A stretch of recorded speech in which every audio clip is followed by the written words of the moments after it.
Good afternoon, everyone. Welcome to today's update on COVID-19 in Alberta. With us, as always, is Dr. Dina Hinshaw, Chief Medical Officer of Health for the province. Dr. Hinshaw will provide a brief update, and then we'll open the floor to questions. Thank you, Tom, and good afternoon, everyone. Before I begin, I want to note that we do not have sign language interpretation for today's update. This is due to a last-minute scheduling change. I know that many Albertans benefit from the amazing work of these interpreters. The services they provide are important, and I sincerely apologize to anyone who is impacted by their absence today. We will ensure that they are available for our next update. Today, I will provide a brief update on cases identified over the weekend and will do my best to answer whatever questions you may have. On Friday, September 11th, we identified 105 new cases, and the provincial lab completed more than 12,700 tests. For Saturday, we identified 173 new cases. On that day, our lab set a new record by completing 18,919 tests. Finally, yesterday, we detected 140 new cases and conducted 14,451 tests. I want to take a moment to recognize the significant efforts made by Alberta Precision Laboratories and Alberta Health Services teams over the weekend to bring in extra staff for surge capacity to tackle the backlog of samples. We should not expect daily testing to reach 19,000 tests per day. This has never been our goal, to reach this level on a daily basis. What it does show is the dedication of these teams to help reduce lab testing turnaround times, and this past weekend is one more example of all the work that is going into improving that metric. Although our confirmed case numbers from Saturday and Sunday are somewhat higher than they have been in the past while, put in context of the over 33,000 samples run in these 2 days, these identified case numbers are still manageable by public health. As of yesterday, we had 37 people in hospital with COVID-19, with 7 of those in ICU. Sadly, I must also inform you that one more death due to COVID-19 happened over the weekend. To date, there have been 254 lives lost in Alberta to COVID during the pandemic. Each one is a loss for their friends and family, and I know that many throughout our province continue to grieve. Many others have lost loved ones to other causes as well, and every death, no matter the cause, leaves a gap that we must grieve in different ways than we are used to, given pandemic precautions. My sympathies go out to all those who have experienced loss and grief in this time. Another toll on Albertans has been increased anxiety, as we are all faced with living in a time of uncertainty. We have heard that this is impacting students and teachers with intense scrutiny on school reopening.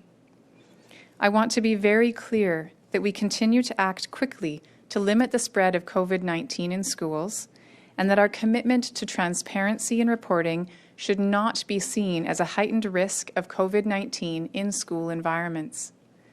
With community transmission levels higher in the past few weeks, it is not surprising to see some cases in staff and students of schools. We continue to identify cases in all sectors of our society. What matters are the interventions in place to prevent spread in the school environment. We will be closely monitoring these interventions to be able to make any necessary adjustments if needed. As of this morning, Alberta Health Services has confirmed 42 cases that were present at 35 schools while infectious. Since Friday's update, we have confirmed 3 more school outbreaks, none of which have been shown to be associated with in-school transmission.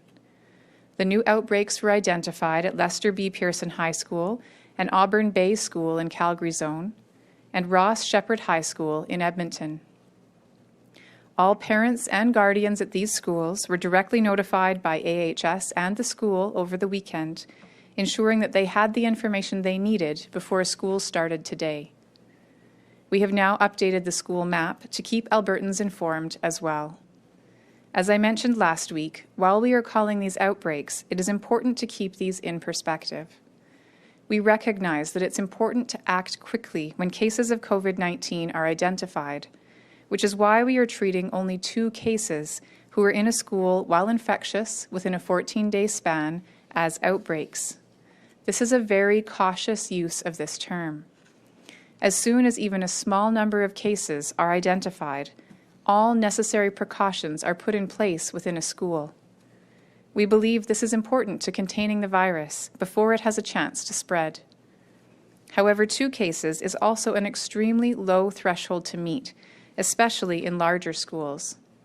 I want parents to understand that notification of a small outbreak is a sign that health officials are acting quickly and doing everything possible to support students' health and learning. Also, while it's important for Albertans to stay informed, we should remember that a small outbreak of 2 cases at a school does not indicate that other classes are at risk or that the broader community faces increased risks of being exposed to COVID-19. All outbreaks are still under investigation by AHS. As I mentioned, so far, there's no evidence in any of these outbreaks that transmission has happened within the school. This means that the virus was brought into the school rather than being spread inside. We are also taking a very cautious approach to identifying close contacts right now. So if a student comes to school while infectious with COVID, our current approach is typically to require that all students' classmates stay home for 14 days.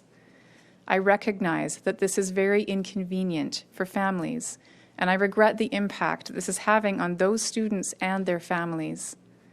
I want to thank those families who are working through this inconvenience over the next few weeks, as the reason for this approach is to gather information about who is most at risk of getting COVID from a school exposure. This will enable us to target exclusions in the future to only those who are most at risk. For now, our exclusions are broad to minimize risk of transmission and to evaluate our close contact definition. Even with a cautious approach, it is likely that as the school year continues, we will eventually see some examples of transmission in schools. Our goal is to keep transmission as low as possible, but we cannot prevent it entirely without imposing restrictions that themselves have harmful impacts.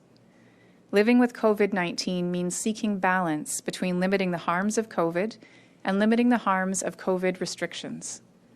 This is yet another example of how we need to keep working together to keep each other safe, both from COVID-19 and from a need for more aggressive restrictions. I have been asked many times about when Alberta will see a second wave this fall and how it will impact our schools, workplaces, and continuing care facilities. The answer is that we may well see rises in cases this fall. What this looks like is up to us. Whether we see a sharp spike in cases, or whether we continue to see ripples where cases rise, level off, and then fall, this depends on how dedicated we all are to following the measures in place and how we collectively respond when cases are rising. Our success in reducing the spread of the virus through community transmission will be determined by the actions of all of us. I know this is a message we have heard many times before. For half a year, Albertans have been following public health guidelines, washing their hands, keeping a 2-meter distance from others, staying home if they're feeling unwell, and getting tested for the virus if they have any symptoms or have come into close contact with someone who is infectious. For 6 months, we have made many sacrifices. We canceled or reconfigured our family gatherings, weddings were postponed or altered, and we have changed how we visit with loved ones in continuing care facilities. Our efforts helped prevent the spread, avoided overwhelming our hospitals, and protected those around us. As we head into this fall and winter, our dedication cannot waver. We are now into the fall with Thanksgiving only a few weeks ahead, and before we know it, winter. Cold weather will bring many of us into closer contact. The best thing we can do to limit any second wave, to ensure a safe Halloween, and to support a healthy school year is to keep community transmission low. Each of us continues to be a shield, protecting our friends, family, and neighbors. We can all help prevent school and workplace outbreaks by being extra diligent in the weeks ahead. If we all keep washing our hands, staying home when sick, and taking all the other small but crucial measures to prevent COVID-19 from spreading, we can and will come through it together. Thank you, and I'm happy to take any questions you may have. All right, we'll go to the phone now. Operator, could you put through the first question, please? Hello, operator, are you there? The first question is from Julia Wong. Please go ahead. Hi, Dr. Hinshaw. Many parents I've spoken to say they want to have My Health records for their children who are 14 and under. They say it would be helpful and reassuring to have a physical record of their children's tests. Is the province working to make that available to children who are under the age of 14? And if not, what might be standing in the way? Also, just curious, we've heard many times that schools and businesses are getting a deep clean or deep disinfecting. What exactly does that mean? What protocol do they need to follow? With respect to My Health records, that is something that is being worked on to enable parents to have access to My Health records for COVID-19 test results for children. I don't have a time frame on that, but work is absolutely underway as we recognize this would be of value for parents and for those children. With respect to the deep clean, there is detailed instructions with respect to what is required, perhaps, for each individual sector. And deep cleaning really means that a cleaning agent that has activity against viruses like COVID-19 is used on all surfaces in a particular area where there has been someone who's been infectious.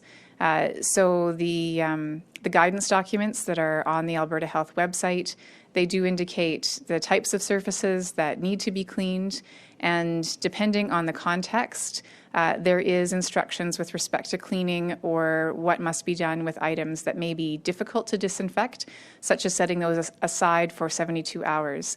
So if someone's interested in knowing what kinds of cleaning protocols are required for their particular sector, it would be helpful for them to consult those guidance documents, as well as then there's extra references, for example, to Health Canada's list of cleaning agents that are active against COVID-19 and the kinds of protocols that need to be followed, again, for the different sectors. Operator, can you put through the next question, please? The next question is from Carl Fissett, CTV.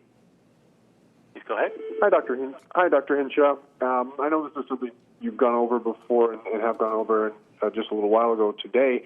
I was wondering if you could clarify when it comes to outbreaks in schools, and I know the idea is to err on the side of not raising alarm bells when there isn't a need to, but is there a scenario where two students were in a school and infectious within a 2-week period, but that would not constitute an outbreak? At the moment, we are, again, using that very strict definition. When we had first been working on our outbreak guidelines, we had envisioned that there would be some discretion left to, for example, a local MOH to determine if there had been transmission in the school or not.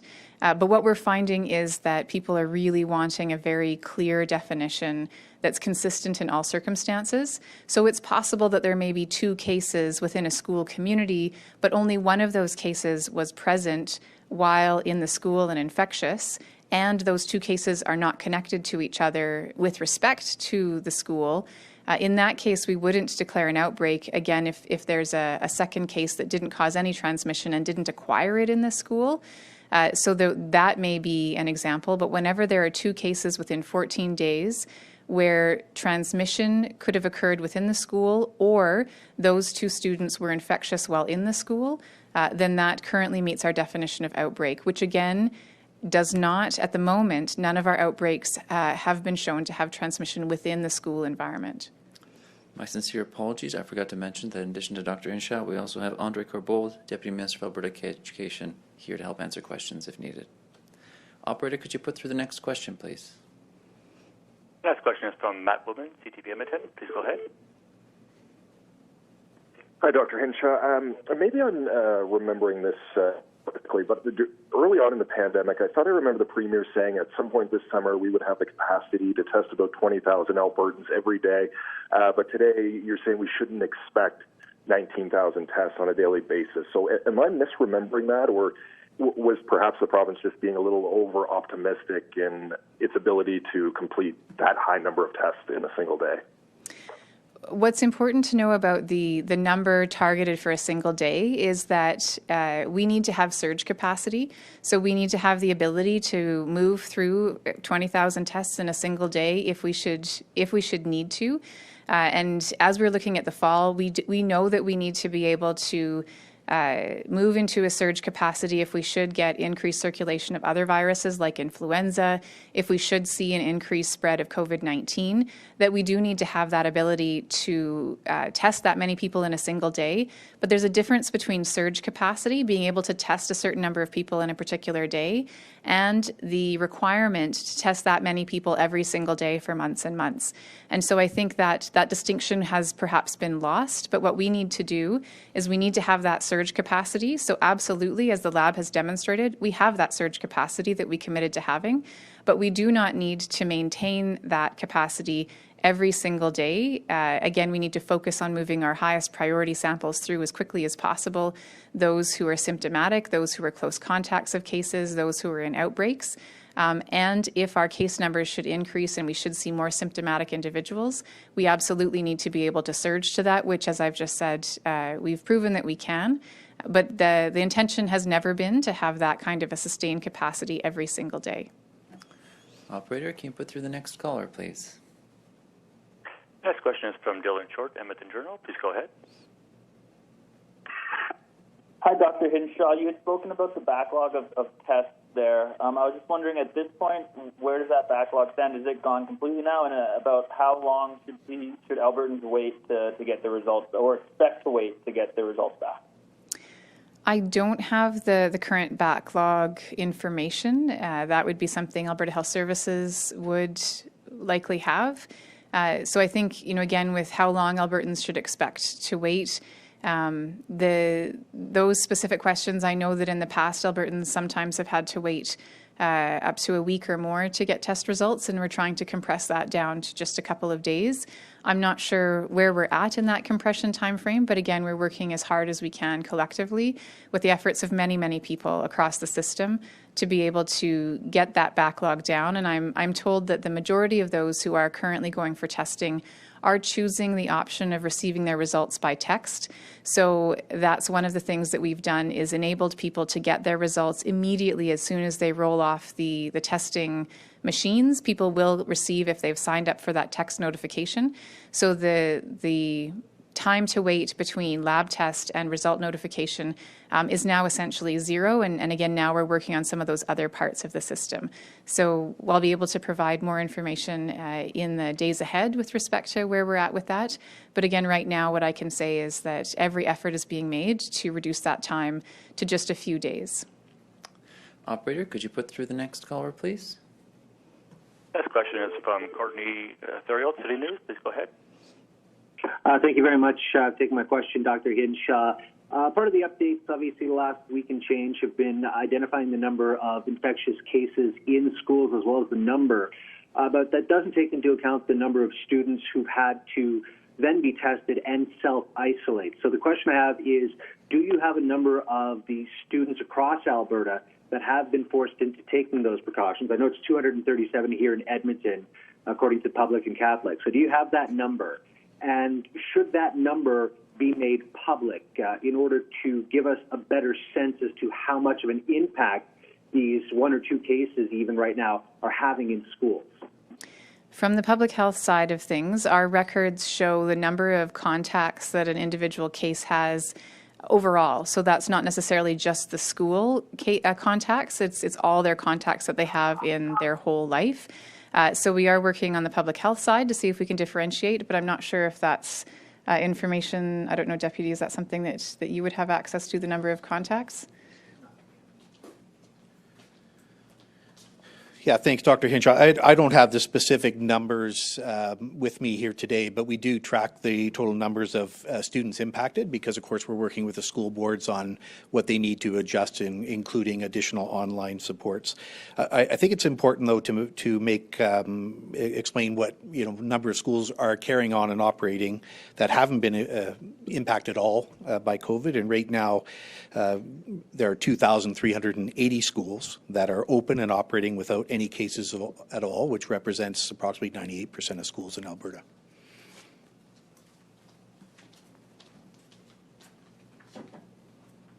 Operator, can you put through the next caller, please? Next question is from Sean Fennett, CTV. Please go ahead. Hello, Dr. Hinshaw. I'm just wondering how you would characterize the number of cases we've had in schools. We're just a couple of weeks into school, 42 cases in 35 schools today.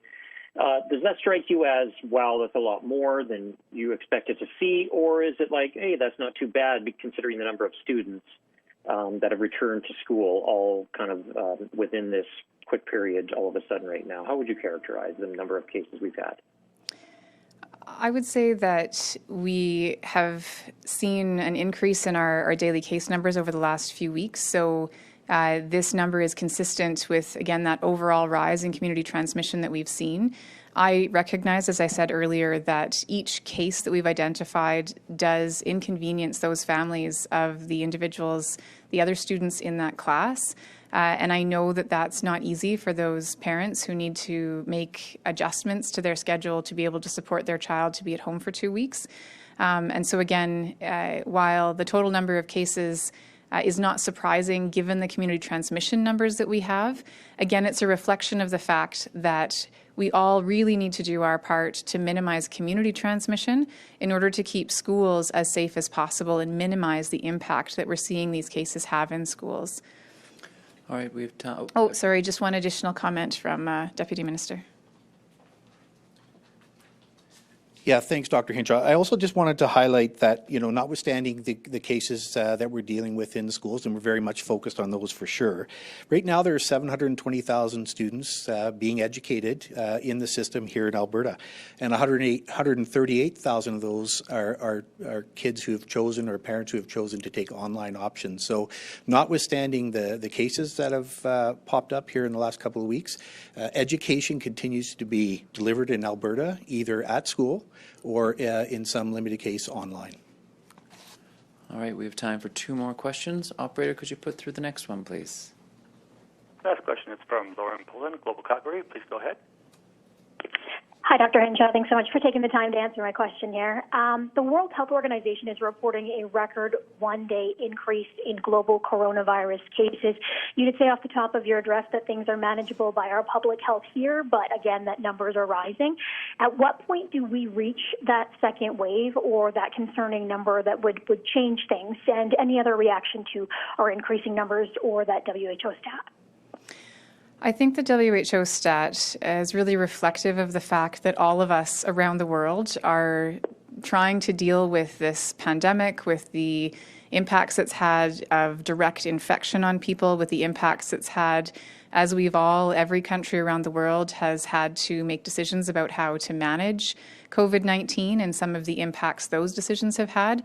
And naturally, over time, I think we're seeing this COVID fatigue or pandemic fatigue and the impact of that as numbers start to go up quite significantly in many countries around the world. I think that locally in Alberta, we have been able to keep our numbers relatively manageable. Again, we have been going up, and especially over the last few days with the increased testing, we have seen, again, numbers that are higher than I think would be ideal. However, we don't have a single cutoff in terms of the number of daily cases that would trigger a particular action, because what we know is we need to look at not just the number of cases, but where the cases are being spread, who is impacted by the cases. Is it individuals who are at the highest risk of severe outcomes, or is it spreading into those groups? And as long as we're able to maintain our case numbers at a relatively steady rate, again, kind of keeping around that 100 cases per day, ideally slightly lower, we're going to be able to manage this and be able to balance making sure that we have minimal impact on the other health issues that people are dealing with. And so really, again, it's about that balance. And so there's no one single number. We just need to keep monitoring, as we have been doing for many months now, the impact of COVID-19, the impact of the restrictions, and making sure that we're keeping those two things in tension and that we are not following the path that some other countries are experiencing, where health systems are starting to be overwhelmed, where their acute care capacity is struggling to keep up, and they are seeing rising impacts again with these second waves. All right, operator, could you put through the final question for us today? The final question is from Kean Bexley, Rebel News. Please go ahead. Hi, Dr. Hinshaw. Thanks for taking my question today. Ontario's Deputy Public Health Officer said that mass testing can yield up to 50% false positives. What is your estimate of false positives in Alberta? And if it's as large as it is in Ontario, why are we doing it? And are we delaying reopening the economy because of those false positives? One of the challenges of asymptomatic mass testing is that it can pick up individuals who perhaps had COVID-19 maybe a month prior, perhaps they're no longer infectious, but they still could test positive if they're shedding the virus.